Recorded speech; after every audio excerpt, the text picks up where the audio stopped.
What's up everyone, and welcome back to Nerd Doc for our Moon Knight Episode 2 Explained video.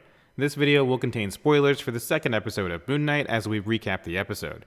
If you do not wish to be spoiled, you can find some of our other Moon Knight coverage linked below, including who is Arthur Harrow and what's going on with all of Marc Spector's personalities. If you're only here looking for the end credit song in Moon Knight Episode 2, while we can't play the song here because of YouTube copyright, it's Melouk by Ahmed, Saad. And I apologize if I mispronounce any of those names. You can find Spotify and YouTube links to the song in the description below. If you have any questions about episode 2 of Moon Knight or any of the characters in the second episode, leave a comment and we'll try to answer them as best we can.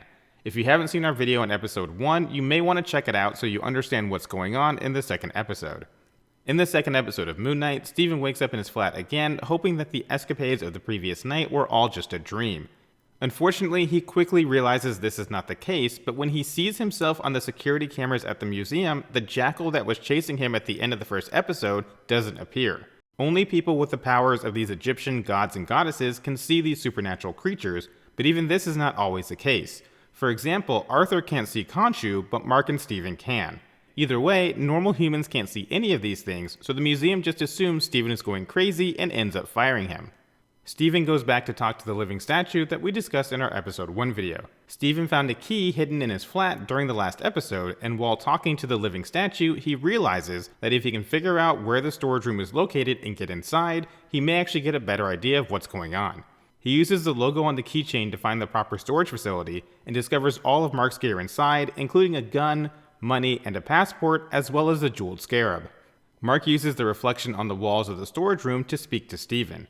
It's here that Marc explains that he's Khonshu's avatar, that he protects vulnerable people and serves justice to those who would seek to hurt those people. As you might expect, Stephen panics thinking he's going insane and threatens to take everything to the authorities in hopes that they'll lock him up and give him the help he needs. Khonshu chases after Stephen, but as soon as Stephen gets outside of the storage facility, he runs into Layla, Marc's wife. Layla has no idea that Stephen exists or that Marc had multiple personalities, but she does know that Marc is Moon Knight. Layla didn't know if Marc was alive or dead because she hadn't heard from him in some time. She tracked his phone to find him at the storage facility, but there's a lot of confusion because Stephen doesn't know what's going on, and neither does Layla. They go back to Stephen's flat where he tries to explain everything, and Layla shows him divorce papers that Marc had sent her in an effort to try to protect her from both Khonshu and the people seeking the Scarab. He doesn't sign the papers, but Stephen eventually gives Layla the Scarab. Two of Arthur Harrow's thugs come to get Stephen, posing as the police. They end up taking him back to Arthur, who shows him around his neighborhood and gives him some insight into what he's doing and what his plan is. Layla shows up with the Scarab and helps Stephen escape, which results in Arthur summoning the power of Ahmed again and sending another supernatural creature after them. Stephen tries to retain control of the body and summon the Moon Knight suit. However, instead of the normal healing armor that Marc summons, it's Mr. Knight, a suit and tie version of the Moon Knight outfit.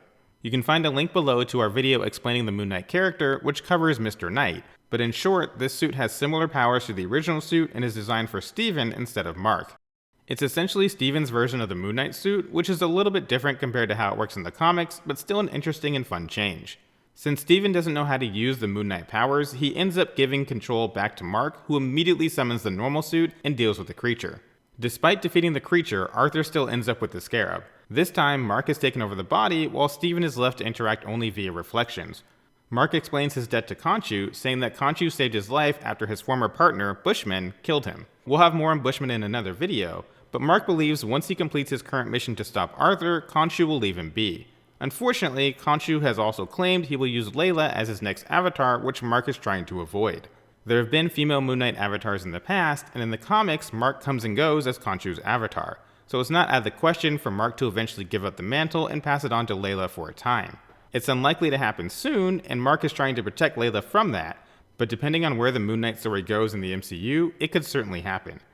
The episode ends with Marc waking up in Egypt. His next mission is to find the tomb of Ahmed before Arthur does. That wraps up this video. We'll have coverage of each episode of Moon Knight, as well as extensive coverage of Doctor Strange and the Multiverse of Madness coming soon. Once again, if you have any questions, feel free to leave a comment below. And if you enjoyed the video, please don't forget to like, subscribe, and share with someone who loves Marvel.